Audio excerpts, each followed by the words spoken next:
Salutare și bine ați venit pe acest canal, pe canalul Ce mâncăm noi azi. Astăzi o să mâncăm la Esplanada. Este o terasă cu restaurant și cu restaurant intern aproape de plaja modernă, la scările de la Modern.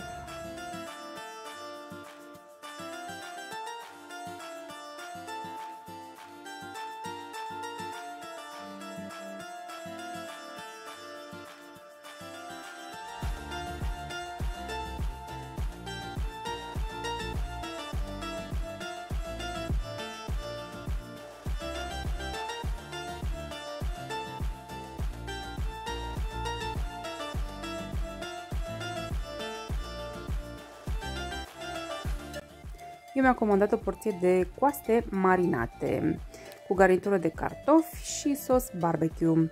Coastele au fost foarte bune, fragede, s-au desprins de pe os, chiar au fost bune. Cartofii au fost bunicei, eu i-am mâncat și cu puțin sos de usturoi, iar sosul a fost tip barbecue, nu mi-a plăcut deloc, rămânea destul de acrișor la sfârșit. Dar pe total a fost ok. Coastele au costat 45 de lei, cu garnitura de cartofi și un suc Mirinda. Rebecca evident a vrut cartofi prăjiți, asta mănâncă ea la orice restaurant, iar Lucian și-a luat o porție de pene carbonara.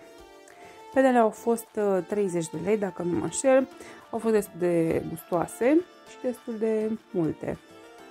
Evident, Rebecca a testat și terasa și a avut și partener de joacă, pisica restaurantului. Ești aproape un cutremur. Tremur de frică. Uite, e hotelul meu de lume.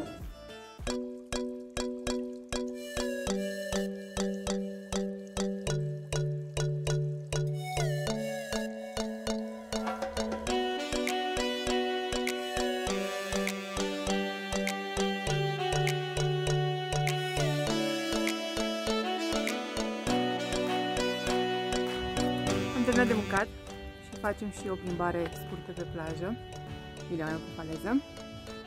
Mâncarea a fost bună, prețurile ok, 45 coastele, cam 30 coastele, destul de ok, servirea puțin anevoioasă, pentru că s-a mușcat destul de greu.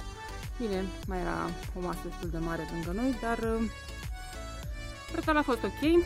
Asta vă ziceam că prima dată a venit o fată să ne ia comanda.